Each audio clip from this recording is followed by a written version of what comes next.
Boa tarde, pessoal. É um prazer grande estar aqui nesse momento, né, moderando esse painel aqui importante sobre minerais críticos e estratégicos e o downstream da cadeia produtiva. Esse tema que nos tem sido aí bastante caro, né, do ponto de vista de Brasil, onde temos aí todo um caminho para desenvolver do ponto de vista da parte tanto de upstream, de midstream e de downstream da cadeia, né? Então, todos esses caminhos aí estão interligados e a gente não tem como desenvolver um sem estar agregando também uma parte do outro.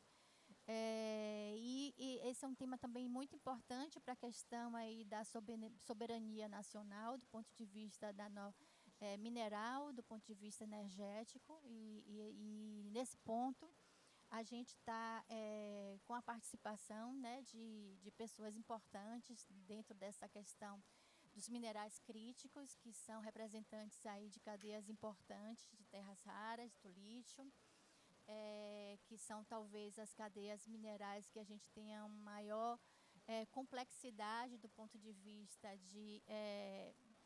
dos processos, do refino, né, da própria produção e da produção dos ímãs permanentes, das baterias e como a gente tem que avançar aí nesse desenvolvimento. Nesse sentido, a gente vai dividir o nosso painel em uma parte expositiva, né? Então, cada um dos integrantes vai se estar apresentando, fazendo uma parte aí de apresentação, e depois a gente vai seguir com perguntas, questões. A gente estimula vocês também a fazerem questões através do QR Code. Ele está atrás do crachá, né? Vocês podem acessar ali e fazer as perguntas. Que no final a gente deve abrir aí para essas perguntas de vocês. Então, a gente vai, primeiramente, chamar aqui o Ricardo Grossi. Ele é engenheiro de Minas, com mais aí de 30 anos de experiência, presidente e CEO da mineração Serra Verde. A mineração Serra Verde atualmente é a única produtora de terras raras, né, no país, apesar de ter vários projetos aí na cola, né, para poderem acontecer, mas ela também tem uma perspectiva aí com o apoio do BNDES, do FINEP, de desenvolver mais a cadeia de produção. Isso é uma perspectiva e vamos chamar aí o Ricardo Grossi para dar umas primeiras palavras para a sua apresentação, né? Obrigada. Fique à vontade. Obrigado. Obrigado pela oportunidade também, né, de falar um pouquinho da Serra Verde, né, que nos dá muito orgulho aí de sermos nós costumamos nos chamar de pioneiros, porque de fato foi uma jornada aí de 17 anos, né, até começar a nossa produção em 2024. Então eu vou mostrar um pouquinho sobre a Serra Verde. Eu não sei se a projeção ela já está saindo aqui.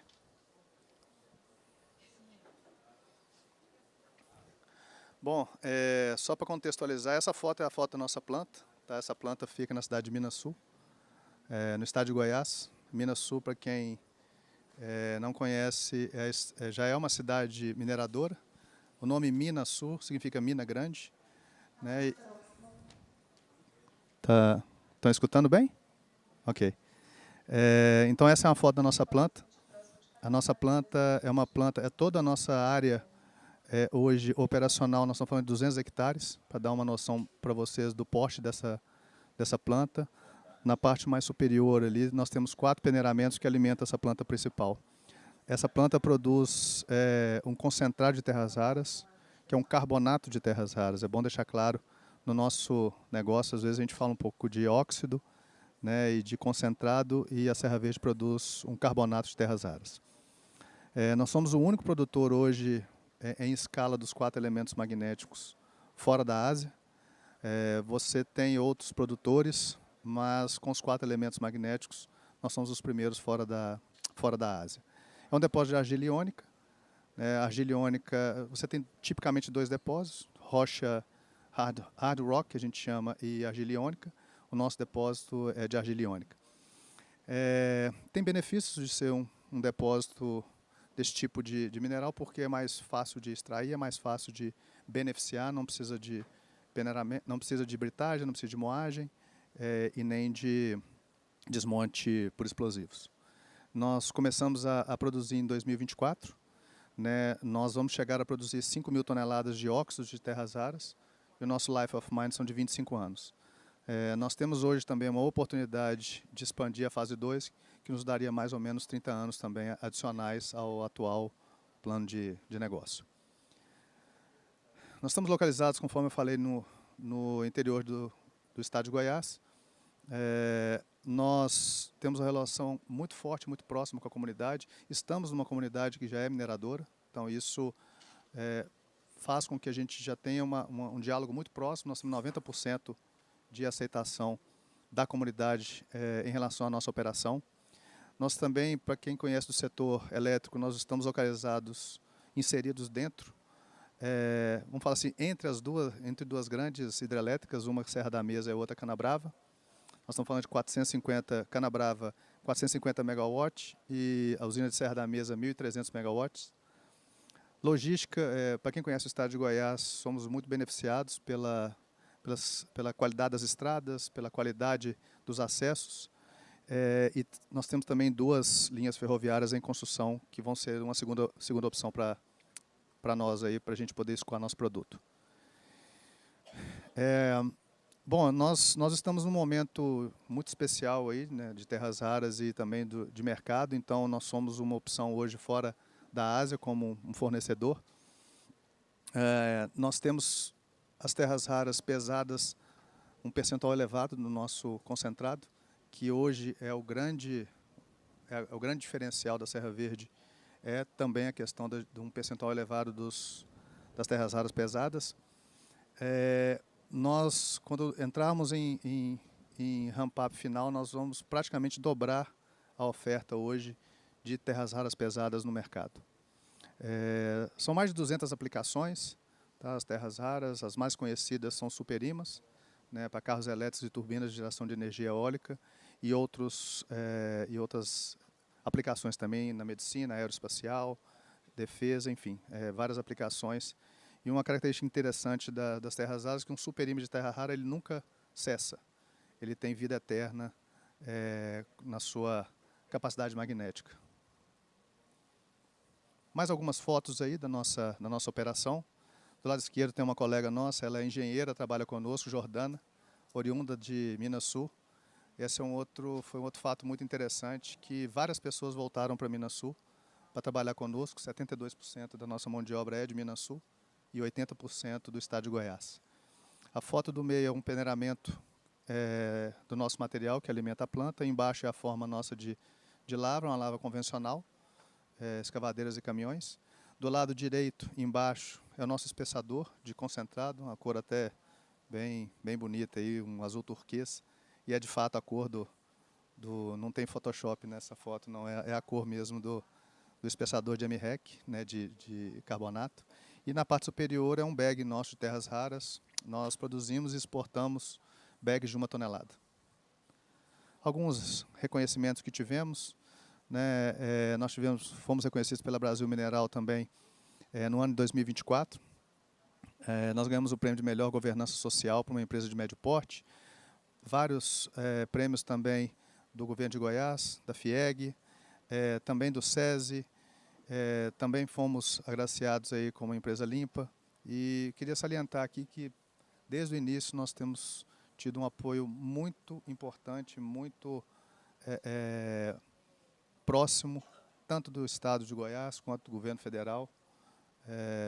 O Ministério de Minas e Energia sempre muito próximo né, das nossas discussões, das nossas necessidades, o Estado de Goiás também e a cidade de Minas Sul. Tá? Muito obrigado e passo para os colegas.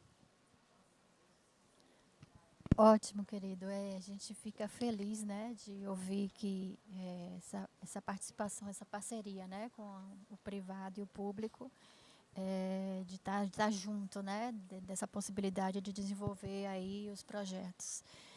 Vamos passar então para Maria Tereza. Maria Tereza é engenheira de Minas, né? Ela tem sólida experiência em direito minerário. Então, esse casamento, né, das duas coisas que é importante aí para a área. E ela é gerente de assuntos regulatórios da Viridis Mining and Minerals e é também membro da Comissão Especial de Direito Minerário da OAB em São Paulo. E a Viridis, ela possui esse projeto, né, agressivo, né, no projeto Colossos, né, do Corpo Alcalino de Poços de Caldas. Então, tem sido atividades intensas, né, realizadas aí no projeto, e a gente quer ouvir um pouquinho aí a sua palavra, querida. Muito obrigada, Maísa, e aos demais aqui. Cumprimento a todos. Agradeço também a presença, né, de todo mundo. Vou apresentar um pouquinho da Viridis. Eu vou prometo ser o mais breve possível. O projeto ele acontece há 2 anos. Então, vamos lá. Um disclaimer. Bom, a Viridis Mineração ela está em Poços de Caldas já há 2 anos. Ela é uma subsidiária da australiana Viridis Mining Minerals. Ela tem o capital aberto na Bolsa de Sydney. E o projeto Colosso ele é essa iniciativa da Viridis para a produção do carbonato de terras raras. Então, as pesquisas iniciaram em julho de 2023 com a aquisição dos direitos minerários, majoritariamente no município de Poços de Caldas, abrangendo também outros municípios dentro da caldeira vulcânica. E, então, a gente desenvolveu toda essa pesquisa, né, os recursos que eu vou mostrar aqui, os números que eu vou mostrar, dentro de 2 anos, um prazo bem recorde, né, para a gente conseguir levantar os números que eu vou apresentar. Bom, eu vou falar agora da singularidade, então. Acho que tinha um anterior, deixa eu ver. Ele está com algum delay. Aí. Poços de Caldas, eu sou suspeita para falar. Eu vivo lá há 13 anos, né? Meu marido poço-caldense. E, assim, lá é uma cidade bela, é uma cidade receptiva, é uma cidade já um município historicamente minerador, né? A gente já passou a gente fala que nós estamos na 3ª era. A primeira era foi a era do zircônio. Tivemos ali, né, a questão do urânio, né, na mina da INB, em Caldas. E passamos, então, depois bauxita, temos grandes mineradoras, a Alcoa, a CBA estão lá, Corimbaba. E a argila também. E agora chegamos na era dos minerais críticos, estratégicos, terras raras em argila iônica. E lá é uma região bem rica. Poços de Caldas está também num lugar muito estratégico em termos de logística. E eu quis trazer essa imagem que ela mostra exatamente a boca do vulcão, né? Eu fiz um círculo ali e ali vocês podem ver, a gente fala que é um campo minado no sentido de onde você perfurar dentro da caldeira, é bem possível que você encontre ali a argila iônica contendo terras raras. E nós temos ali alguns prospectos em branco, né, os principais prospectos da Viridis. Eu trouxe uma curiosidade com relação à forma, né, a geologia do depósito, né, na região, com o exemplo aí de um furo. Esse intervalo que está marcado do furo é exatamente aquela foto, né, do testemunho, onde a gente encontra ali, a gente chama o nosso minério de regolito. Né? Então, ele é composto basicamente por argila minerais. Né? Ele tem diferentes colorações, a coloração não é ainda um fator definitivo para falar se ele tem mais ou menos, né, terras raras, mas o que para nós hoje conta muito, né, no depósito é o teor dos magnéticos, né, que até o Gross comentou, e nós lá temos teores altíssimos. Né? Então, ali a gente pega um intervalo rico, né, de mais de 8.000 ppm de totais, onde a gente encontra ali 3.400 ppm de magnéticos. Isso significa que a cada 1 tonelada de argila que eu vou mover, eu posso tirar ali 3 quilos e alguma coisa, né, de terras raras magnéticos. E esse aqui é a característica do saprólito, que ele fica abaixo do regolito. Então, eu quis entrar um pouquinho nessa questão para poder explicar para vocês o quão viável esse depósito é quando a gente trata de fator econômico, né? Custo de produção, para a gente poder brigar com o mercado estrangeiro. Nosso depósito hoje ele é de classe mundial. Nós temos um recurso atualizado, né, de janeiro, onde a gente chega a quase 500 milhão de toneladas, né, de terras raras, onde, em teores totais, a gente tem ali em torno de 2.500 ppm e magnéticos 600 ppm. Né? Hoje, a gente pode falar, né, com toda certeza, que nós temos um recurso que nos confere uma vida útil tranquila, né, factível de se operar. Se a gente aumentasse o cutoff, né, então, tanto de totais quanto de magnéticos, a gente ainda teria mais de 100 milhões de toneladas para trabalhar ali por bons anos. Eu quis trazer isso daqui, porque eu acho que a gente vai cair nessa conversa já, sobre o potencial geológico do Brasil. A gente sabe que, recentemente, a USGS ela fez uma avaliação, né, uma reavaliação, onde ela desclassificou o Vietnã, né, de segundo colocado para terceiro, acho que mais para frente, ele está com 3 milhões e meio, né? Ele tinha 22 milhões de toneladas, ele caiu para 3 milhões e meio nessa reclassificação. E o Brasil ele ocupou aí a segunda colocação, com a possibilidade, onde os recursos dessas novas empresas que estão pesquisando terras raras, com a possibilidade de ser agregado mais quase 4 milhões de toneladas, colocando a gente ali em quase 25 milhões de toneladas de reserva para terras raras. Isso corresponde a 25% de reserva mundial. Então, é bem importante a gente trabalhar hoje políticas públicas para poder tornar isso projetos, né, factíveis. Hoje, então, em termos de área, nós temos 23.468 hectares em 128 processos. E esses em amarelo que vocês estão vendo foi a recente expansão que a gente fez com a aquisição de mais de 2.500 hectares ali também dentro da caldeira vulcânica, que é esse círculo com azul claro, né? E ali tá os outros processos, né? Estão cheios de pontinhos, são todos os nossos furos de sondagem. O processamento, acho que não é muita novidade para todos, né? A gente fala de lixiviação, ela é relativamente simples. O intemperismo já fez grande parte do nosso trabalho, né?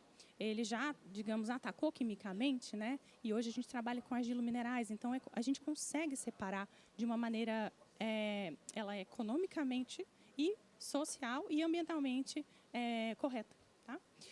O que a gente tem trabalhado no nosso processo e temos dados hoje para provar que nós conseguimos recircular mais de 75% da água, né?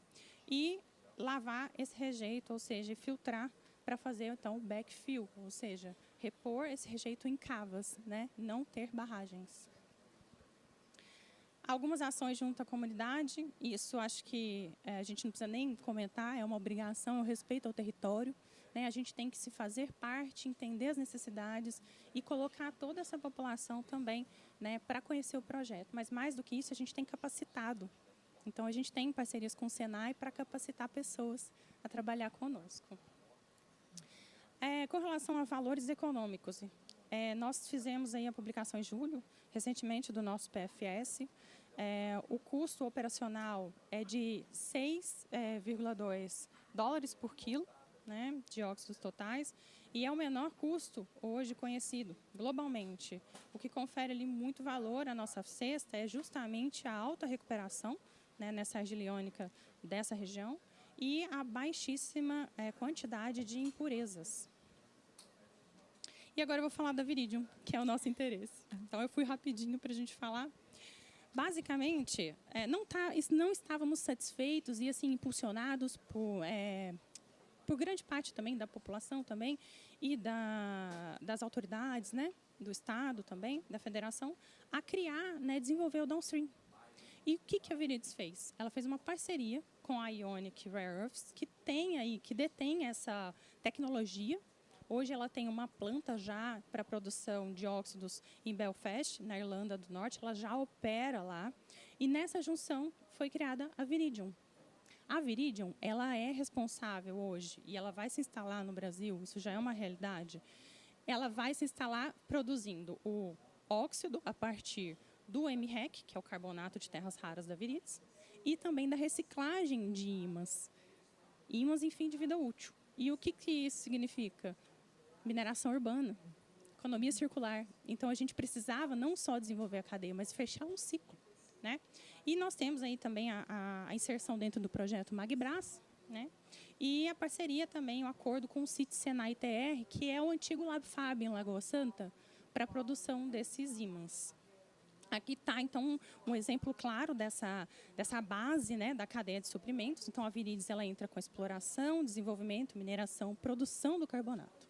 Depois, a gente tem, então, a Viridies, que entra na produção dos óxidos por refino e também na reciclagem, que é um fator muito importante. E outro, ela pode sobreviver sozinha. Olha a quantidade de ímãs que a gente tem na linha para poder fazer a reciclagem e produzir os óxidos. Então, isso é algo também muito relevante de ser falado.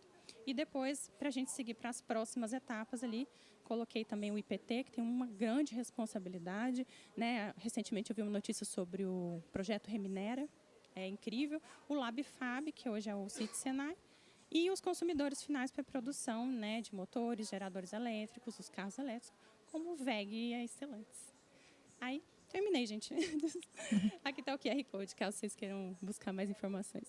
Ótimo, né? Então, assim, a gente vê que um avanço, né? Em pouco tempo, na verdade, né? E o avanço já que teve, e eu acho que é isso que a gente quer, na verdade, é uma celeridade, né? Para que os projetos, já atingindo a cadeia downstream, possam, né, ir com mais envergadura, né? E mais rápido. Aproveito agora, né? E chamo aí o Leandro Gobo, né? Ele é o vice-presidente da PLS Brasil, né? E o Gobo também atua mais na área aí do direito. E ele conduz aí o projeto de lítio de Salinas, né? Foi adquirido pela Latin Resources. Também foi uma descoberta realizada aí mais recente, né? De 2022 para cá. E tem uma produção prevista também de acontecer muito rapidamente, em 2026, com 405 mil toneladas de spodumênio. E é para você, aí fique à vontade, Leandro, para você se Obrigado. colocar. Obrigado. Opa. Boa tarde a todos. O volume está bom do Sim, microfone? Tá ótimo. Eu queria apresentar um pouquinho para vocês sobre a PLS. A PLS, que se chamava antigamente Pilbara, mudou de nome agora para PLS mais recentemente. A gente estava ouvindo aqui sobre terras raras, né? Eu vou falar um pouquinho sobre lítio. A PLS, ela já é uma empresa em produção na Austrália, né? Nós somos um dos maiores produtores de lítio de rocha dura, de hard rock do planeta. E a vinda para o Brasil foi parte de um dos nossos pilares, né, de diversificação, dos pilares estratégicos que a gente tem como empresa, que além de operar a nossa mina, que a gente tem lá em Pilgangoora, a gente também quer crescer nossa capacidade de produção de lítio, avançar na produção e conversão de químicos e diversificar. Então, o que significa isso hoje? Aliás, esse foi o motivo pelo qual a Pilbara mudou de nome para a PLS, para refletir o fato de que não é mais Minerals, é uma empresa que também trabalha com químicos. A gente tem uma parceria na Coreia do Sul, uma planta de hidróxido de lítio, que converte o lítio para aquele battery grade, pronto para se tornar bateria. É uma das únicas plantas de conversão fora da China. Hoje a China domina, né, o mercado de conversão de lítio. Uma das únicas plantas significativa escala fora da China é essa planta na Coreia do Sul, da qual nós somos sócios. Nós temos também uma tecnologia que está em fase de testes, que a gente chama de midstream. É uma tecnologia em que a gente concentra o lítio, o produto, né, de uma planta de processamento de lítio, é o concentrado de spodumênio, spodumene concentrate, normalmente 5,5% a 6% de concentração. Esse é o produto padrão, né? Mas nós estamos trabalhando numa tecnologia, em parceria com a Calyx, é uma espécie de calcinador. Olá, voltou aqui. É uma espécie de calcinador vertical que consegue gerar um fosfato que, se tudo correr bem, chega a 35%. Então é uma concentração muito melhor, sob uma perspectiva de logística, o produto se torna muito melhor, também de consumo de carbono, né? Obviamente isso não sei muito bem por que está desligando Também não sei. a tela. Está piscando aqui. Tudo bem. Vamos para os olhos de todo mundo aí. Vamos ficar esperto, acordar um pouquinho aí depois do almoço, né? Bom, então nós temos aí várias partes da cadeia, né? Então a gente tem uma mina em produção, que produz o concentrado de spodumênio. Nós temos uma nova tecnologia, que é o midstream, com esse calcinador vertical elétrico, que gera esse produto, esse fosfato. E nós temos também a participação nessa planta de conversão de hidróxido na Coreia do Sul. Então, acho que a gente está num painel aqui que quer falar de minerais críticos, mas quer falar também de verticalização, né, de produção. A gente estava ouvindo de vocês aí da Viridis sobre a Virídio, né, então um pouco disso. Então, a gente também tem esse viés, né? E, particularmente, especificamente falando dessa planta de midstream, dessa planta piloto que a gente tem lá na Austrália, eu acho que, na minha visão, o Brasil seria o candidato ideal para ser o primeiro país no mundo a implementar essa planta. Por quê? Ela é intensiva no uso de energia elétrica. Então, a gente precisa de um país que tenha uma energia barata e uma energia limpa, também conhecido como Brasil, né? A gente tem uma energia extremamente competitiva e um dos grids de energia mais limpos do planeta. Então, a gente acredita que pode ser uma ótima tecnologia para aplicação aqui no Brasil. Então, um pouquinho aí sobre essas iniciativas que eu comentei, né? O projeto Colina, o nosso projeto que fica na região de Salinas, né? E a gente tem a nossa planta de Pilgangura, na Austrália, onde também temos a planta de midstream, piloto, e na Coreia do Sul a gente tem a nossa planta de hidróxido. Um pouquinho sobre a gente, sobre a perspectiva financeira, a gente está com um saldo de caixa bem alto. A gente recentemente anunciou os resultados do trimestre, foram resultados muito positivos. Nosso resultado, nosso faturamento subiu 30%, nossos custos operacionais caíram, então os resultados foram muito bons. O mercado também ficou bastante satisfeito e a gente está bastante satisfeito de estar em uma posição capaz de suportar as variações desses minérios, porque terras raras, lítio são exemplos de minérios que têm um mercado ainda um pouco menos desenvolvido do que, por exemplo, ferro ou algo assim, né? Então, as flutuações de preço dos recursos são mais significativas. Então, é importante ter capacidade de suportar essas variações financeiras.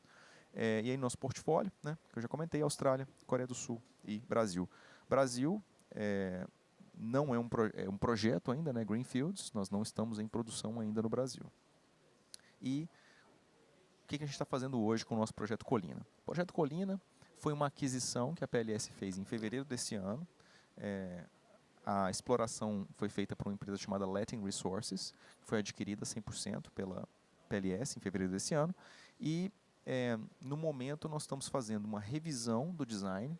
A PLS é uma expert em design e construção de plantas de processamento de lítio. Então, com essa capacidade, esse know-how, nós estamos fazendo uma revisão do nosso projeto, exatamente para iniciar o planejamento, dependendo de condições de mercado, que a gente inicia a construção no próximo ano, em meados do ano que vem.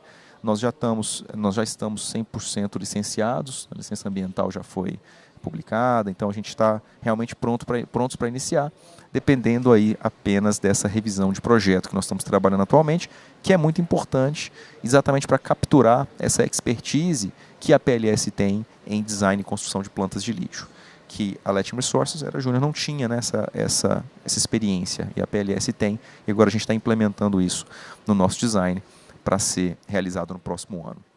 Um pouquinho sobre a infraestrutura de suporte, a gente vai fazer uma melhoria grande numa estrada, a gente vai construir uma adutora de água. Salinas é uma região super estruturada no que diz respeito à capacidade de água, capacidade de energia, capacidade de escoamento logístico. Então, nós estamos bem posicionados, né? Nós já entregamos as torres de comunicação, já estão prontas. A gente ouviu dos dois aí a questão da mão de obra local, fiquei impressionado com os números, inclusive, da Serra Verde, fenomenal os números de contratação local, né? Isso é algo que a gente também busca muito alcançar, faz muita diferença para a comunidade, né? Você conseguir realmente, e exatamente o que você comentou, Grossi, que é o retorno das pessoas, né, que saíram da cidade para trabalhar na empresa. Então, isso é fenomenal, é algo também a gente está fazendo com muita prioridade dentre os nossos planos. E aí a ideia, talvez, de capturar mais valor por meio de para ir para as fases futuras, implementação de, quem sabe, um midstream ou até um downstream no Brasil. Um pouquinho sobre o mercado de lítio. A grande notícia do mercado de lítio aqui estava tudo horrível esse ano. Foi uma queda muito grande, baixa histórica, flutuações muito significativas. Nossa visão, os preços têm subido, eles têm melhorado mês após mês. Nossa visão como empresa é de que o mercado de lítio é um mercado ainda muito... É um mercado nascente, de certa forma, um mercado ainda não altamente desenvolvido e sujeito a grandes flutuações. Toda vez que uma mina para de funcionar, o preço tem um impacto muito significativo. Então, nós acreditamos que provavelmente ainda vai haver alguns desses altos e baixos. Ideal para o mercado seria, obviamente, que a gente tivesse mais previsibilidade, né? Mas, num mercado como o nosso, provavelmente isso ainda não vai acontecer. O custo no que diz respeito ao preço, vale falar que o custo de produção, o custo total de operação no Brasil é muito mais baixo do que o custo de operação na Austrália. Então isso é uma coisa que viabiliza muito a nossa produção aqui no Brasil e justifica, né, porque nosso preço de operação aqui é mais baixo. Um pouquinho do uso do lítio, estava bem interessante ouvir de vocês sobre os usos das terras raras e o que ela é utilizada hoje, né? No caso do lítio, o principal uso é baterias, né? Não existe ainda uma solução tecnológica que não dependa do lítio. O lítio é um mineral necessário para baterias por uma questão de posicionamento na tabela periódica e de quanta fome e vontade ele tem de capturar elétrons. Então, não existe ainda hoje qualquer alternativa tecnológica para o lítio. Então, se a gente espera que vai haver um crescimento na demanda de baterias, haverá também um crescimento na demanda de lítio. Isso a perspectiva de baterias, bom, a gente está falando de carros elétricos. O primeiro gráfico aí mostra o crescimento exponencial, né, da demanda por carros elétricos. A gente fala de baterias de alta capacidade.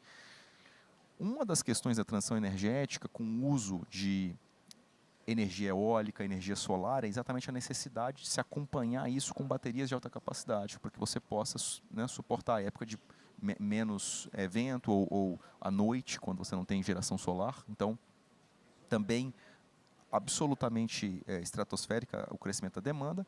E o usuário final, tem outras questões também super interessantes de demanda de baterias, por exemplo, drones, né, economia de baixa altitude, robôs, AI, todas as grandes data centers de inteligência artificial precisam de significativas estruturas de baterias. Tudo isso colabora com uma demanda crescente no lítio. Então, nós somos pure play, a PLS faz apenas lítio. Por enquanto, essa é a nossa posição. Então, a gente acha que, sob a perspectiva de lítio, ainda há uma boa expectativa para os próximos anos. E aí o crescimento, né, excepcional, como eu já comentei, do armazenamento de energia em baterias. Esse é um gráfico bem interessante e, de fato, acho que a nossa vida, todos nós podemos ver, eu acho que se qualquer um de vocês pensar, no seu uso e a sua necessidade de baterias no seu dia a dia, de 10 anos para cá, você vai perceber que, obviamente, todos nós estamos usando muito mais coisas, cada vez mais, que precisam de baterias. Então, a necessidade de geração de lítio de forma responsável é muito premente. E aí, só para terminar, falando um pouquinho de sustentabilidade, na foto a gente tem aí nosso diretor de exploração, Pedro Fonseca, que está aqui nos ouvindo, né? Nós estamos falando aqui de transição energética, nós estamos falando de minerais críticos. Eu acho que, especialmente para esse nosso mercado, existe uma responsabilidade muito grande de fazer as coisas de forma correta, né? A expectativa que existe da nova mineração, especialmente de uma mineração de minerais de transição energética, de uso de alta tecnologia, é de que se faça isso de uma forma completamente diferente do que se fazia. Na verdade, todos os mercados, né? Todos os mercados, mas especialmente minerais que devem ser utilizados, no caso do lítio, por exemplo, para a transição energética. Não faria qualquer sentido nós buscarmos uma transição energética por responsabilidade ambiental, social e mundial e não fazermos isso de forma correta e sustentável também. Então, são pilares nossos de sustentabilidade, ações responsáveis, valorização das comunidades locais, operações sustentáveis. Eu queria contar só um dos pontos, nós fizemos vários, né? Nós recentemente inauguramos as torres de 4G para as comunidades que não tinham acesso à comunicação, a 4G, sinal 4G, a gente recentemente inaugurou, mas eu queria comentar que nós aprovamos também a consulta livre, prévia e informada da comunidade tradicional, que fica próximo ao nosso projeto, teve 100% de apoio, e o nosso standard de CLPI, ou FPIC, né, em inglês, foi utilizado pelo governo do Estado de Minas Gerais como parâmetro para as normas que estão sendo criadas de consulta livre, prévia e informada. Então foi um trabalho muito bem feito pela nossa equipe de comunidades, que realmente a gente faz isso com muito respeito, com muito carinho e com um engajamento real das comunidades que estão próximas. Então é isso, obrigado, estou à disposição para perguntas. Obrigada, querido. Obrigada, Leandro. Vamos, então, passar aí para a exposição do Palma, né? Da Clara. O Palma, ele é vice-presidente executivo da Clara, né? A Clara tem o projeto na província estanífera de Goiás também, assim como da Serra Verde, e ele prevê a produção de carbonato misto de terras raras também, né? Com operação prevista para 2028. E vai nos apresentar aqui quais são as ideias sobre a questão do downstream, né? E a gente, depois desse período, a gente vai começar aí uma discussão do ponto de vista aí do downstream. Bueno, boa tarde a todos. Muito obrigado a Ibram por la invitação. Eu não falo muito português, o sea que voy a hablar mitad español, mitad portugués. Las disculpas del caso. Para empezar, hablando de Aclara Resources, somos una empresa canadiense de capital abierto, listada en la Bolsa de Toronto desde el 2021.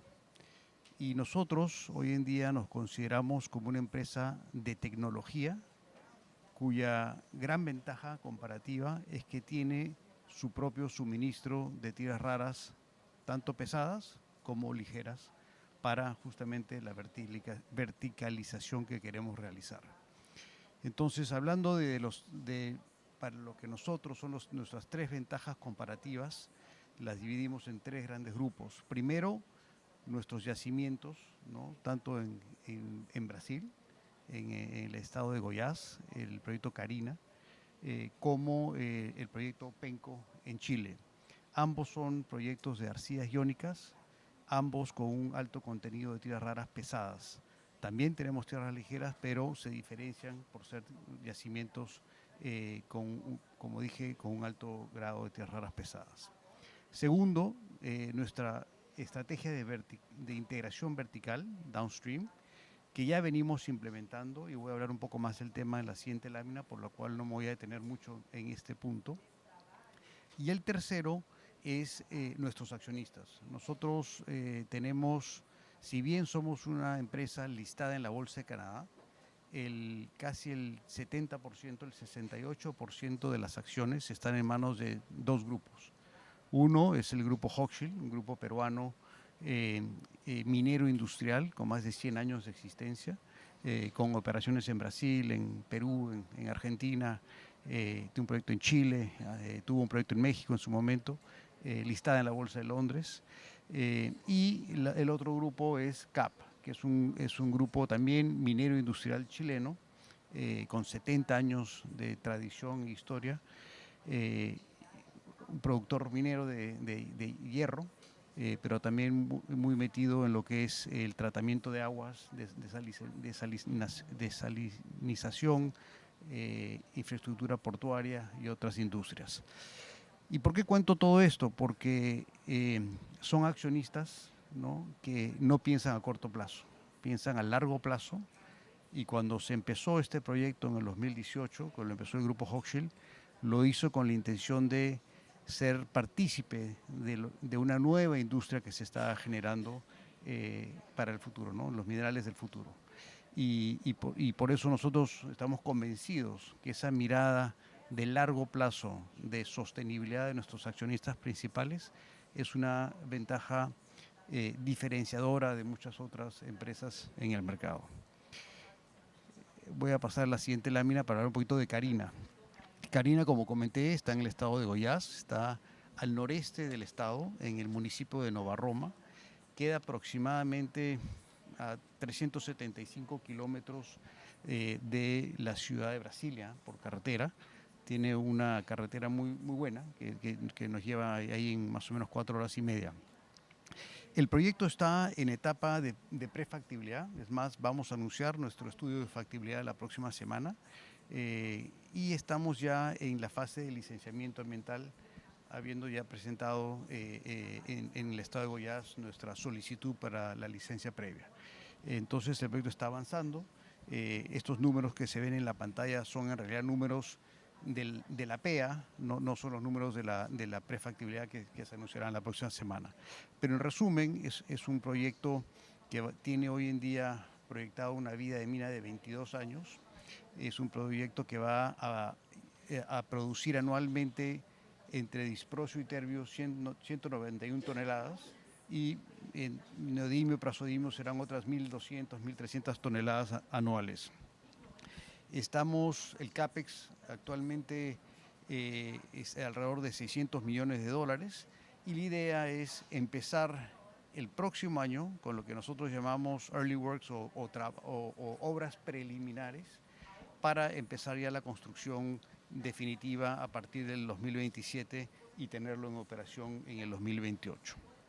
Tenemos una muy buena relación con el estado de Goiás, trabajamos de la mano del municipio de Nova Roma y en Aparecida de Goiânia, que es una municipalidad vecina de Goiânia, hemos instalado una planta piloto desde abril de este año, donde venimos produciendo un carbonato, ¿no? Con 97% de pureza, que no tiene fines comerciales, es solamente para Research and Development, ¿no? y para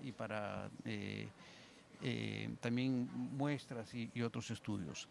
Y esto lo hacemos a través de un proceso que desarrollamos hace varios años con el apoyo de la Universidad de Toronto, que nosotros llamamos colecta mineral circular, que es un proceso eminentemente sustentable, donde recuperamos el 95% del agua que utilizamos en el proceso, recuperamos el 98% del reagente que es el sulfato de amonio, que es un fertilizante común y corriente, y además, y al no hacer una arcilla iónica, no usamos explosivos, nos chancamos, no molemos, no le cambiamos la propiedad física ni química de la arcilla, con lo cual esa arcilla puede ser posteriormente utilizada para los trabajos de cierre y revegetación. Entonces este proceso que nosotros consideramos realmente central a nuestra estrategia de negocios ya ha sido probado tanto en Chile, donde hubo una planta piloto que operó durante varios meses, como ahora en Aparecida de Goiânia, que va a seguir operando el resto del año y posiblemente un tiempo más. Entonces, pasando a nuestra estrategia de verticalización, ahí, era para atrás, uno más, uno menos, no sé qué pasó, ya sé qué pasó, ahí está. La estrategia de verticalización que mencioné al principio, si ustedes ven el lado derecho mío, en la primera columna estamos hablando de la parte minera. Eso lo estamos desarrollando, al igual que nuestros compañeros, desarrollando el proyecto Carina, desarrollando el proyecto Penco, que también está en la misma etapa, prefactibilidad y licenciamiento ambiental en Chile. En materia de separación, venimos trabajando hace un tiempo ya en parcería con la Universidad de Virginia Tech en los Estados Unidos para implementar una planta piloto de separación en Estados Unidos, en la universidad, que nos permita desarrollar, ¿no? y realmente aprender, desarrollar, master, ¿no? La tecnología de separación, que como todos sabemos hoy en día es dominada por China, que son los que tienen el 91-92% del mercado de separación. Hemos anunciado recientemente que la planta industrial la vamos a poner en Luisiana, eso lo anunciamos el viernes pasado, pero esa es la idea de, nosotros vemos como la primera planta que nos va a permitir aprender, dominar la tecnología para después traerla a Brasil, a Chile en el futuro. En materia de metalización y aleaciones, estamos trabajando muy de cerca con nuestros parceros CAP, porque CAP también, una de las industrias en las que estuvo involucrado era justamente en la industria del acero. Ellos tenían una siderúrgica, durante 70 años lo operaron, cerraron el año pasado por cuestiones de dumping con China, pero tienen las instalaciones, tienen el know-how, durante 70 años han producido acero y aleaciones y ahora estamos trabajando con ellos para producir aleaciones metálicas, pero utilizando tierras raras. Y finalmente tenemos una relación estratégica con un fabricante de magnetos permanentes, que es Vacuum Schmelzer, VAC, que opera ya en Alemania y que está construyendo una planta en Carolina del Sur para también fabricar magnetos permanentes. Con ellos trabajamos muy de la mano, ellos en cuanto a intercambio de información, en cuanto a las especificaciones que ellos van a necesitar, que nosotros sigamos en los productos que finalmente produzcamos en un futuro cuando esto esté en operación. Por ahora todo esto es a nivel piloto, a nivel de estudios y de research and development, ¿no? Y finalmente a la derecha vemos todos los clientes a los cuales todos aspiramos venderles, ¿no? Que son los OEMs, que son GM, Stellantis, Volkswagen, etcétera, que son los grandes fabricantes de los eléctricos, de los vehículos eléctricos y de otras tecnologías. Para terminar, simplemente mencionar que estamos trabajando de la mano de distintos parceros en Brasil también. Recientemente hemos firmado un convenio con la Universidad Estatal de Goiás para justamente trabajar en temas agrícolas, pero también temas de tierras raras. A lo mismo estamos trabajando con MacBras, creo que María Teresa mencionó que ellos también están involucrados en ese proyecto. Y con FINEP y BNS seguimos tratando con distintos parceros de presentar proyectos que nos ayudan a justamente estudiar la verticalización de esta industria. La separación, ¿no? Se puede hacer con solvent extraction, pero también hay otras técnicas. Hay otras técnicas tal vez no tan usadas y no tan comprobadas, pero que también vale la pena estudiarlas. Y creo que hay un gran potencial, ¿no? por desarrollar y que nosotros estamos convencidos puede ser una ventaja en el futuro. Y al lado derecho también simplemente resaltar que venimos trabajando muy cerca con el Estado de Goiás, con la Municipalidad de Nova Roma, con quien firmamos un acuerdo tripartito de entendimiento, pero ese acuerdo tripartito ahora lo hemos llevado al siguiente nivel y hemos ya firmado un convenio con Nova Roma, donde estamos ayudándolos en todo lo que es desarrollo urbano, preparando a la municipalidad para lo que va a ser la futura inversión. Nova Roma es una municipalidad pequeña, tiene en total 3.000 habitantes. En la capital de Nova Roma, que es también del mismo nombre, Nova Roma, hay 1.500, ¿no? Con lo cual tenemos que trabajar muy de la mano del Estado y con la municipalidad para justamente planificar, ¿no? Cómo va a desarrollarse esa municipalidad de manera ordenada y sustentable.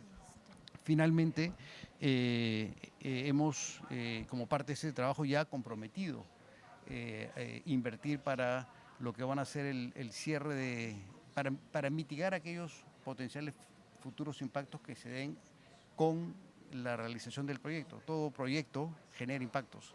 Lo importante es identificarlos, cuantificarlos y mitigarlos. Inicialmente hemos trabajado y hemos ya comprometido una suma importante, pero es una suma inicial que venimos todavía trabajando con el Estado y con el municipio. Eso es todo por ahora. Muchas gracias. Muchas gracias, Palma, de todo este projeto importante e todo o desenvolvimento, mas vamos avançar um pouquinho mais nas perguntas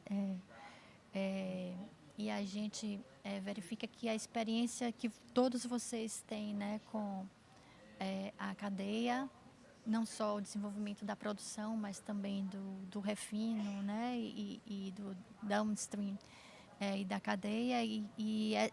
Por meio dessas experiências, o que é que vocês enxergam de gargalo, né? Então, quais são os grandes desafios e as dificuldades os percalços que estão vendo aí no caminho e quais seriam as possíveis soluções, né? Então, eu acho que isso é um ponto importante, né, da gente trazer aqui e para onde, né, a gente já viu que o ambiente de negócio já deu uma melhorada, né, no sentido da própria o estreitamento, né, alguns decretos e algumas PLs, essa sinergia por Câmara, governo, então são pontos importantes, mas a gente sabe que os gargalos são ainda existentes, né, e como você vê, Ricardo, essa questão aí dos agarros. Eu gostaria de que essa pergunta passasse por todos, mas que a gente objetivasse um pouquinho por causa do tempo e ainda teriam outras questões. Obrigada. Não, tá bom. Vou me policiar aqui para ser bem objetivo. Bom, no caso das terras raras, eu trabalho em mineração há 25 anos e eu sempre trabalhei em o que a gente chama de bulk materials, minério de ferro, basicamente minério de ferro. E terras raras é um negócio extremamente técnico. Ele tem uma complexidade técnica que eu não imaginava né, que seria dessa forma. Desde a operação da mina, desde um planejamento de mina, até a entrega do produto final no destino final. Né, conforme eu comentei, nós somos a primeira empresa a entregar um bag de carbonato de terras raras na China, no mercado transoceânico. Então, desde toda a cadeia até a entrega, é um negócio extremamente técnico. Nós temos um componente, um dos gargalos que, né, nós acabamos falando um pouco sobre isso aqui no painel. São 5 processos que nós temos nas terras raras. Você tem a mineração, você tem o concentrado né, o carbonato, depois você tem a separação das terras raras, depois você tem a produção das ligas e os ímãs. Nós, da Serra Verde, fazemos os 2 primeiros. Nós temos a mineração e fazemos o carbonato de terras raras. A próxima etapa, que é a etapa de separação e depois produção de ligas e os ímãs, nós estamos falando de um país que detém basicamente 90% de toda essa cadeia. Né? Para você ter uma ideia, hoje a separação das terras raras pesadas, 99% é feito na China hoje. Quando a gente fala separação das terras raras, a gente tem que lembrar que nós temos que separar os 15 elementos. Eles vêm todos ligados e só a China hoje separa todos em escala e a custo competitivo. Então, um dos gargalos do nosso negócio é ele estar muito concentrado, né, em um país, em uma região, mas nós já fazemos a primeira agregação de valor, que é a produção do carbonato de terras raras. Então, esse é um dos gargalos. Um outro gargalo é porque nós operamos de uma forma diferente do que os nossos concorrentes. Então, nós temos requerimentos de ESG totalmente diferentes do que outros players do mercado e nós não recebemos, isso não é precificado. Né?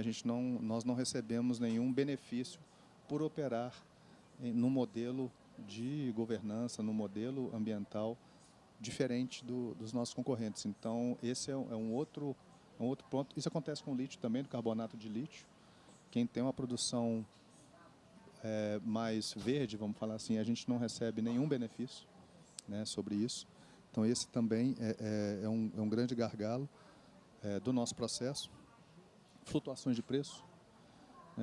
Terra rara não é commodity. É importante ficar claro que ela é um produto, vamos falar assim, que ele é dominado por um player. Então, ele define, né, o preço. Então, esse é um dos grandes gargalos, o que faz com que o mercado seja muito volátil. Né? Essas mudanças imprevisíveis de demanda, também trazem um risco muito grande para o negócio. A gente tem que lembrar que nós temos investidores, né? Nós somos uma empresa brasileira com capital americano e capital europeu. Então, a falta de previsibilidade no negócio, isso é um dos grandes gargalos, né, que nós temos. E também, hoje, em média, isso é média mundial, um projeto que começa desde o início da sua pesquisa até colocá-lo em operação, a média, 20 anos, de 15 a 20 anos.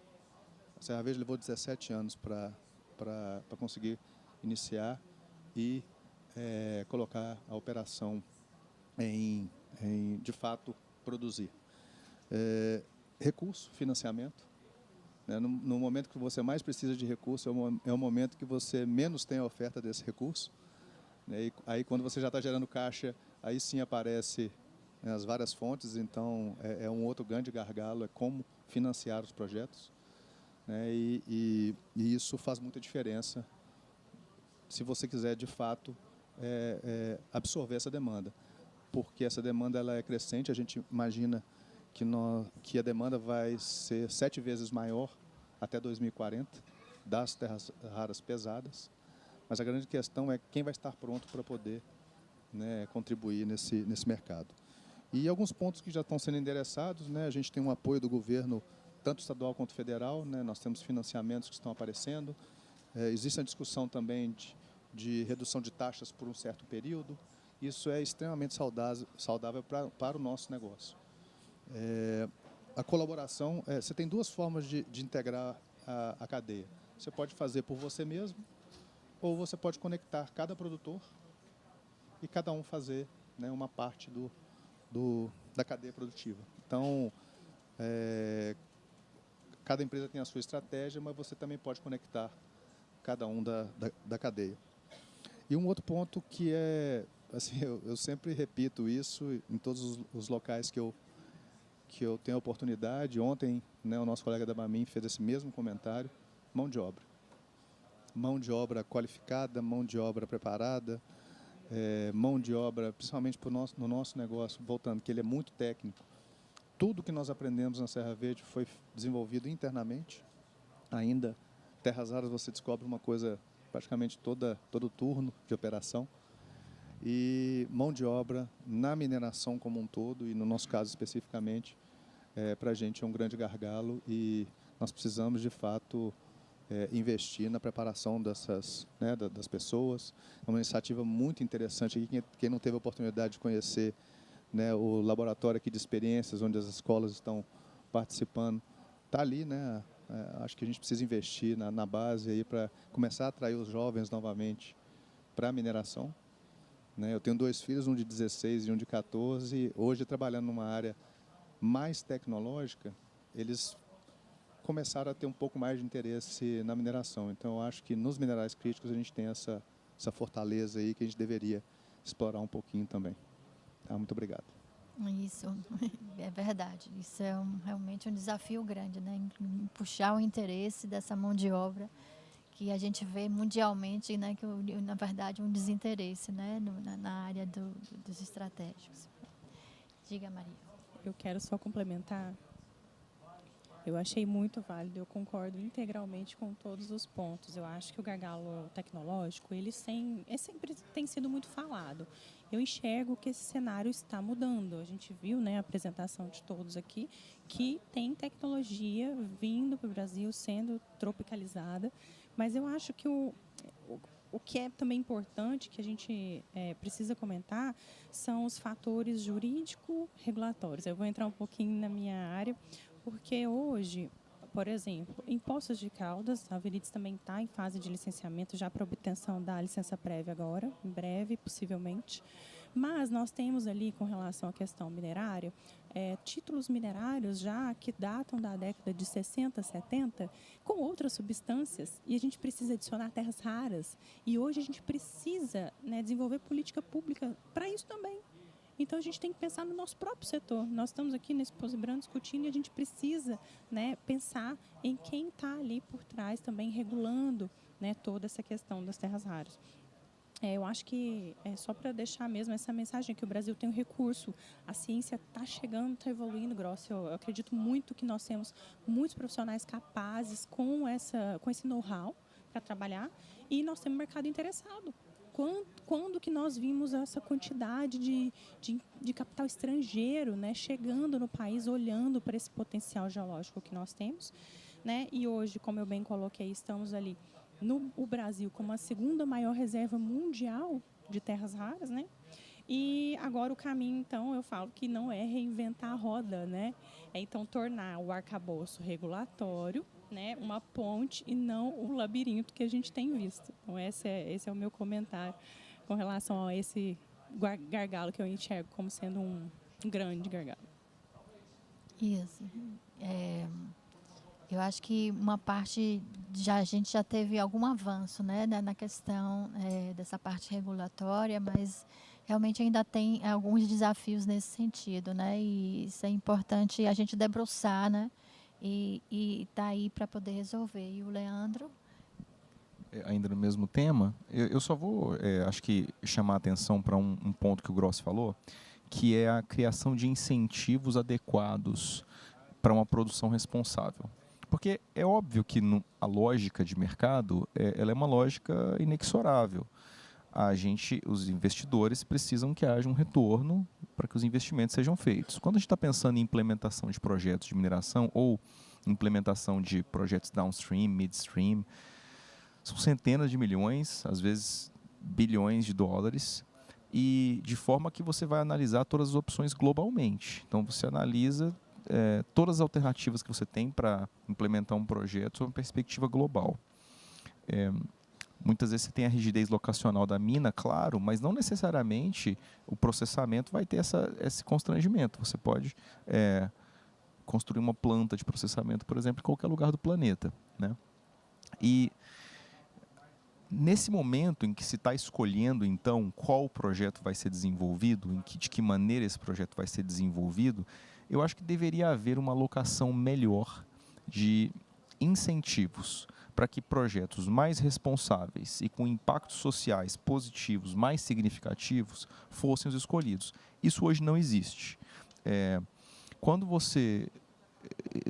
Grossi até comentou, de fato, no lítio é a mesma coisa. Então, se o seu lítio é produzido da forma mais rudimentar ou da forma mais danosa para a comunidade, ou se você produz seu lítio da forma mais responsável com a comunidade, com o meio ambiente, o preço, né, o prêmio que você vai receber é exatamente o mesmo.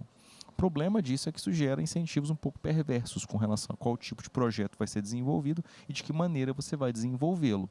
Eu acho que existe sim uma responsabilidade moral de fazermos o certo, mas não dá para ser só a responsabilidade moral. Existe os governos precisam criar incentivos adequados. A gente fica falando de transição energética, mas a transição energética não pode ser ganha quem fizer a bateria mais barata a qualquer custo, por exemplo, né? Não importa o custo social daquele carro elétrico, tudo que importa é o carro elétrico.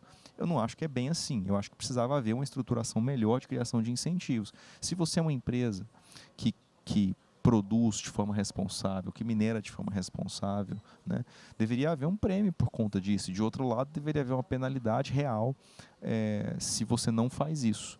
É um pouco alinhado com o seu ponto com relação à legislação também. Claro que a gente quer, sob a perspectiva normativa, que tudo seja mais eficiente, né? Então, de forma geral, a gente sempre quer licenciamentos mais rápidos, né, mais eficientes, mas também que criem os incentivos corretos, eu acho, para que as empresas façam uma mineração.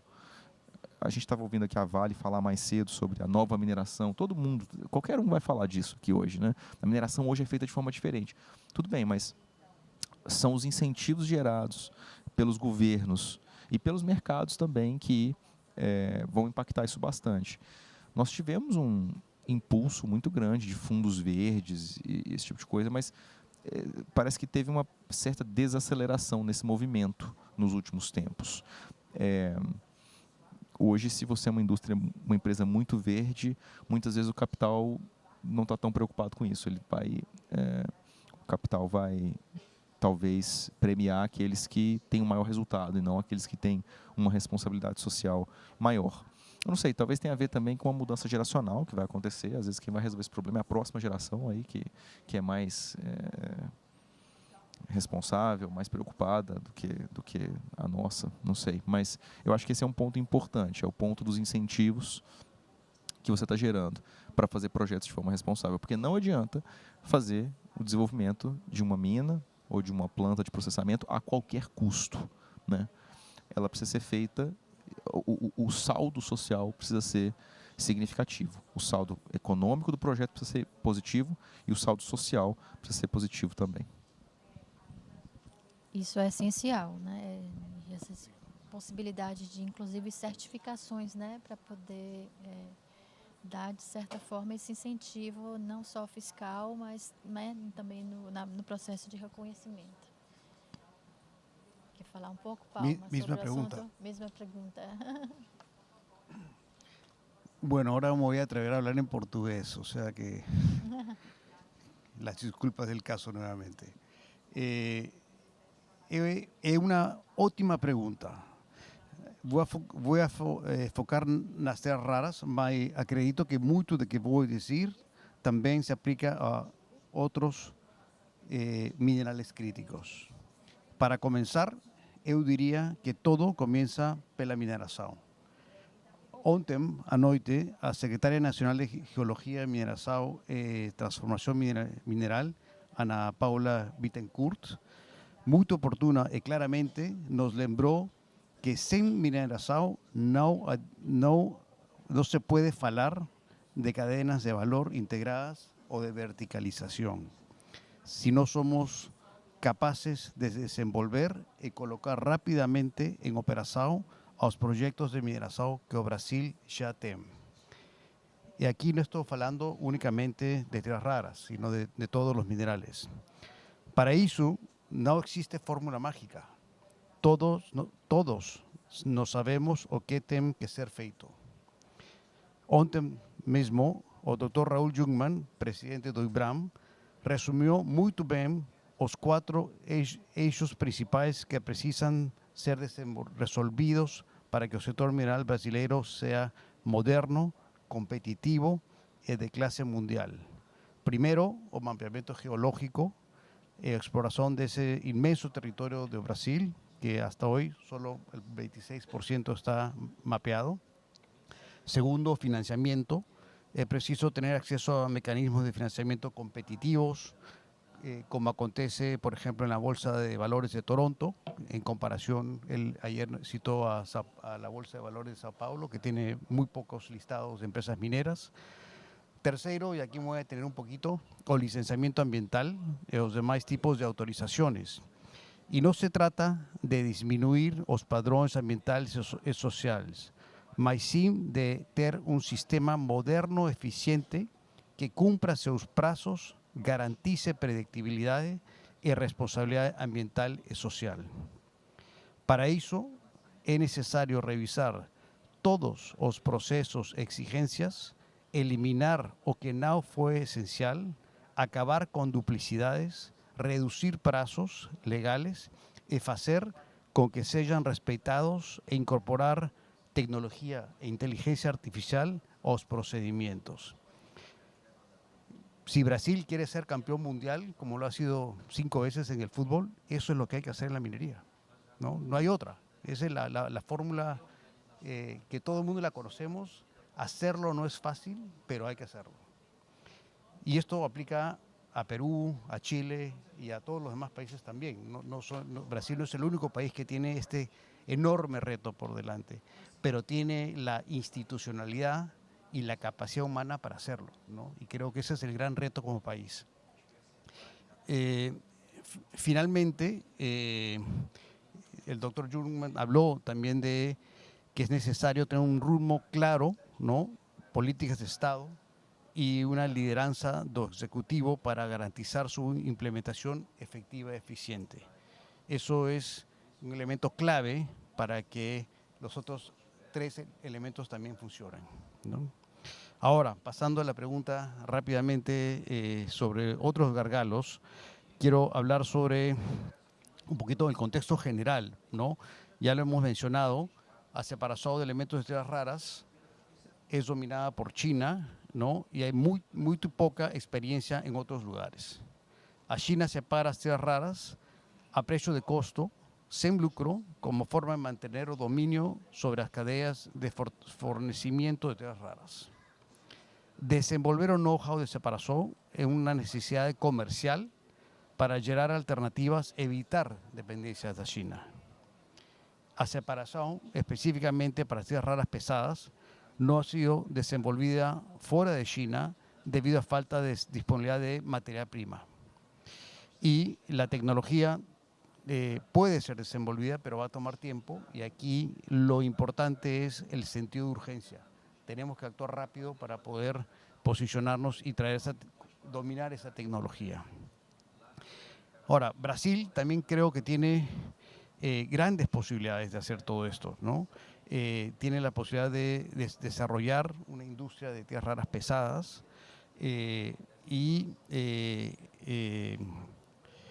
para ello creo que es importante enfocarse en cuatro áreas para hacerlo más rápido. Y voy a resumir. Mercado. ¿No? Se tiene que generar un mercado también para eso.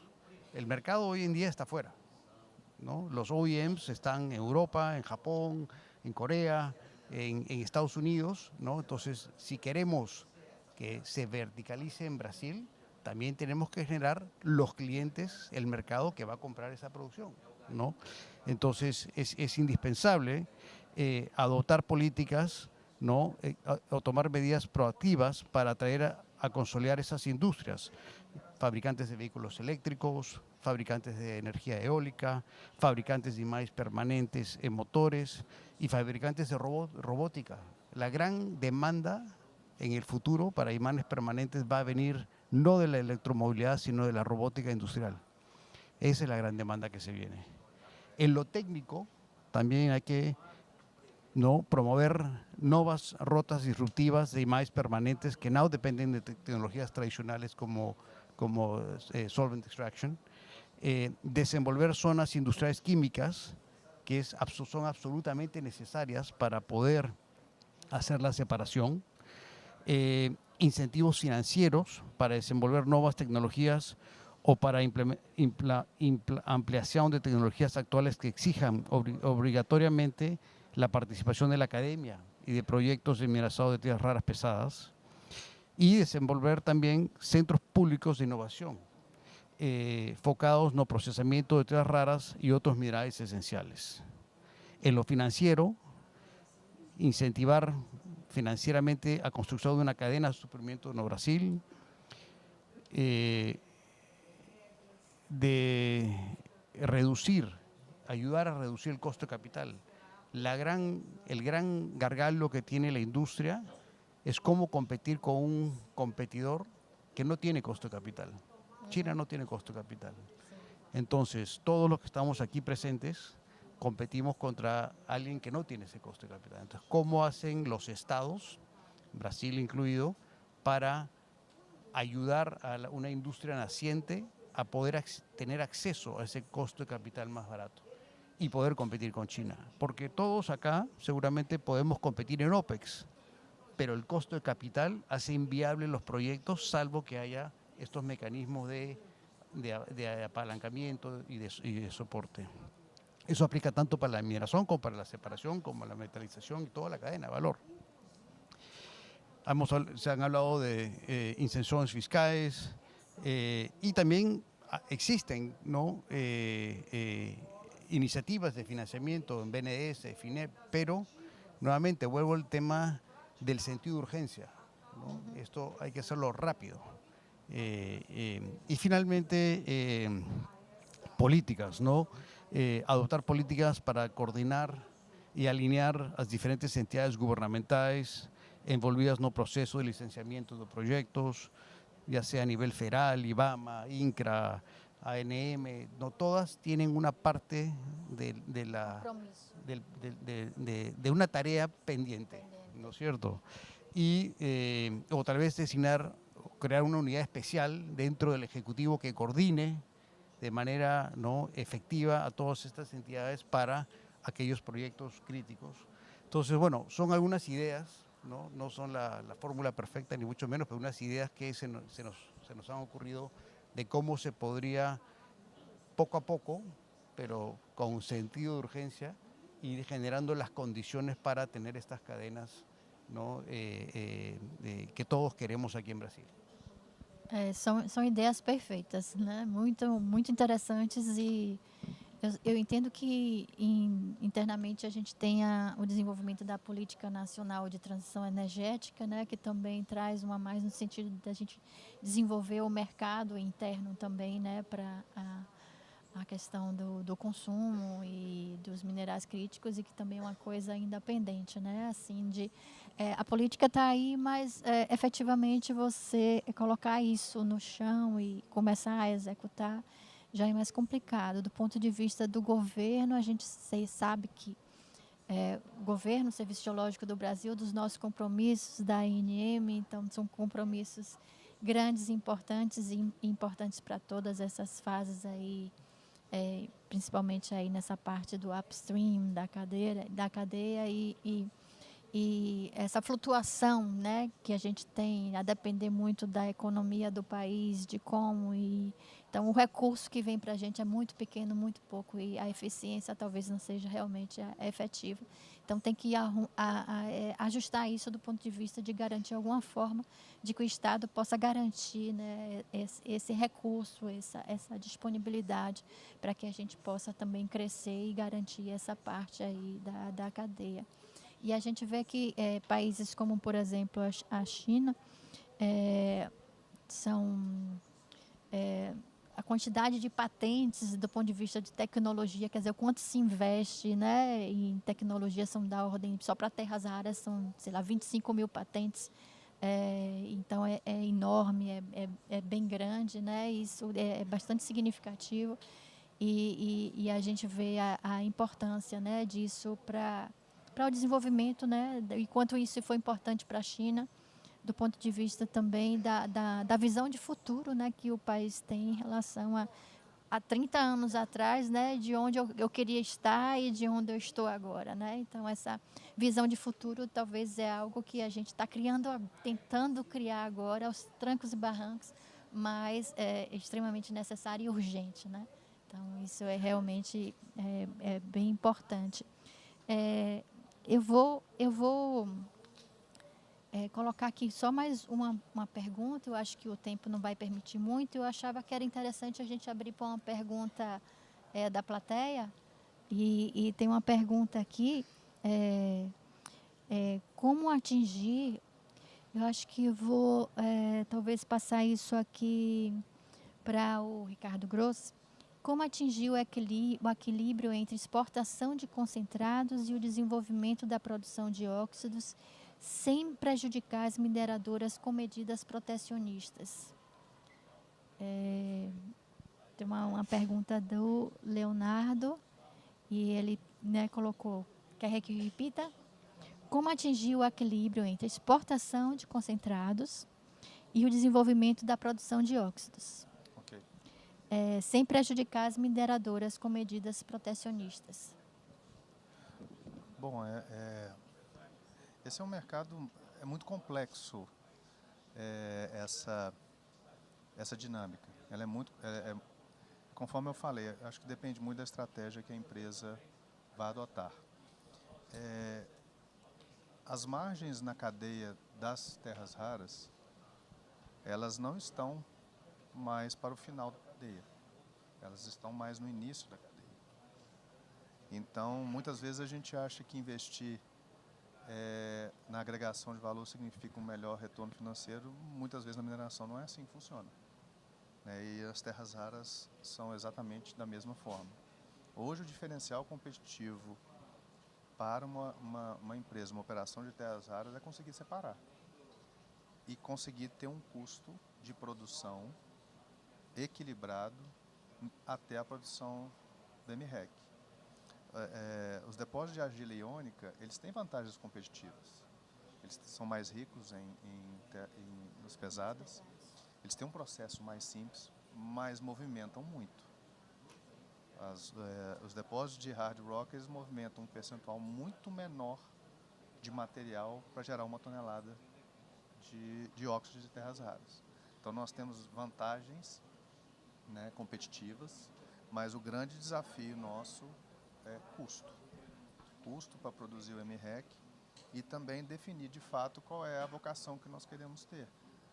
Porque não tem nenhum problema você ser um produtor de MREC e separar, por exemplo, o MREC aqui no Brasil ou em um parceiro também. Então, eu acho que vai muito da estratégia de cada empresa, vai muito da estratégia de risco. Gestão de risco hoje é extremamente importante em todos os negócios, ainda mais um negócio novo como é o nosso. Então, muitas vezes a decisão do que fazer e onde fazer, ela tem a componente econômica, claro, mas tem a questão também de gestão de riscos. Então, acho que não existe uma resposta única para a pergunta. Eu acho que depende muito da estratégia, do apetite de risco aí que as empresas estão querendo, né, tomar. Muito bom. Vamos, então, fazer mais uma pergunta aqui para a Maria Tereza. Falar um pouquinho mais aí da questão da política, né, nacional de minerais críticos, os últimos decretos que houveram, e como é que você está vendo essa questão da parte regulatória. Vamos aprofundar um pouquinho mais nessa questão. Eu prometo tentar deixar um pouquinho mais leve essa conversa. Bom, mas eu quero trazer, né? Recentemente eu escrevi um artigo com 2 colegas e eu falava exatamente do que a gente precisa, de 3 eixos, né? E foi o que a gente teve recentemente no decreto 12.674, que instituiu a política mineral brasileira, porque ela fortaleceu o upstream e o midstream, né? Então o P&D, a inovação. E em seguida o decreto 12.673 instituiu a Câmara de Atividades e Empreendimentos Estratégicos, que eles estão chamando de CAE, né? E aí ela qualifica empreendimentos de demonstração industrial, downstream, como estratégicos. Então a gente está falando que a segunda etapa, que ela pode ser desenvolvida dentro do nosso país, ela também pode ser tratada como estratégico, tendo ali um facilitador para acelerar o licenciamento ambiental e coisas do tipo. O que eu quero trazer também com relação a isso é citar os eixos. O que acontece? Um mesmo projeto hoje ele pode cruzar N atribuições: mineral, ambiental, nuclear. E a gente precisa hoje tentar estudar a possibilidade de algum protocolo interinstitucional.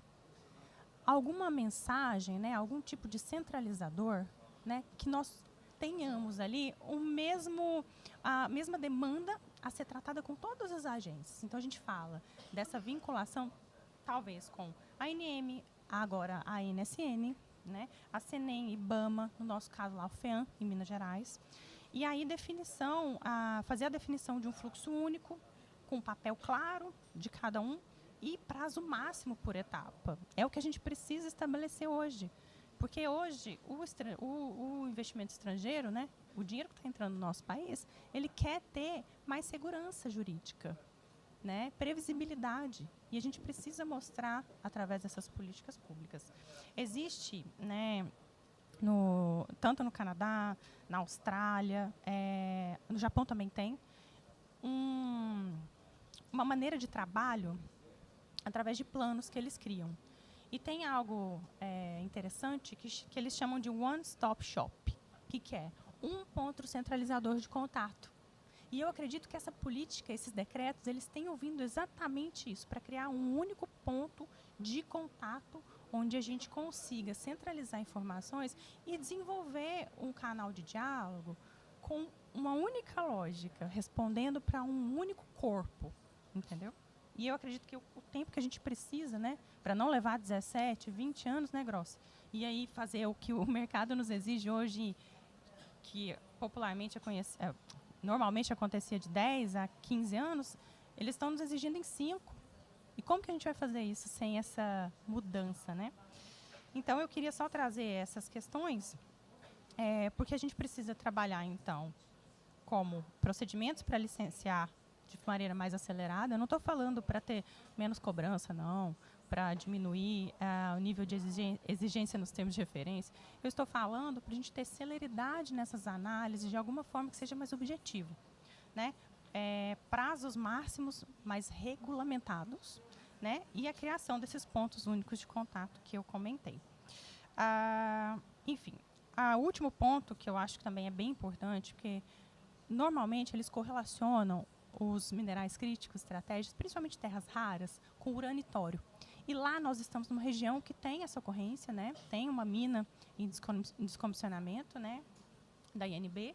E eu acho que a gente tem que estudar mais essa questão da radioproteção proporcional ao risco que ela gera, né? Então, ter diretriz conjunta que estabeleça essas questões com relação aos radionuclídeos é algo muito relevante. Se tem uma radioatividade natural em níveis baixos, por que eu vou aplicar, né, vou nuclearizar, né, aquele empreendimento e impor ele a várias exigências que não são cabidas, né? E eu anotei aqui que o downstream só existe se o upstream puder pesquisar em escala, testar as rotas e qualificar produto com o cliente. E se a gente não tiver incentivo financeiro, FINEP agora veio, né? Nossos projetos, eu vi, né? Nossos colegas aqui, nós tivemos projetos aprovados na escala de milhares de reais, né? Centenas de milhares de reais, e nós precisamos colocar em prática. Hoje a Virides, ela tem o CRTR para colocar em prática, né? Já está em fase de construção, é o Centro de Refino e Tratamento de Terras Raras. Nós vamos fazer o carbonato lá, e nós temos agora também o desenvolvimento do CRITR, que é o Centro de Refino e Reciclagem e Inovação de Terras Raras, também vai acontecer em Poços de Caldas. Então, nós estamos falando de 2 plantas piloto que vão acontecer no ano que vem, uma prevista para rodar em abril, a outra no fim do ano já, e produzir carbonato e óxido. Então, o que a gente precisa? Nós temos ali, então, a questão do financiamento, precisamos acelerar sim, né, Palma, concordo, mas acho que o que pega mesmo hoje é essa política pública descentralizada, onde os órgãos não se comunicam mais. Isso é um ponto muito relevante. E eu concordo plenamente com o que você comentou. A infraestrutura está precária, né? A gente precisa ter ali incentivos do governo para que órgãos como a SGB, a ANM consigam trabalhar, né? As pessoas que estão lá, elas precisam dessa condição mínima de um bom trabalho para poder conseguir entregar o resultado que o setor fica sempre pedindo. Então, nós temos que ter esse olhar do governo também, tá? Acho que é isso. Então, a gente tem que...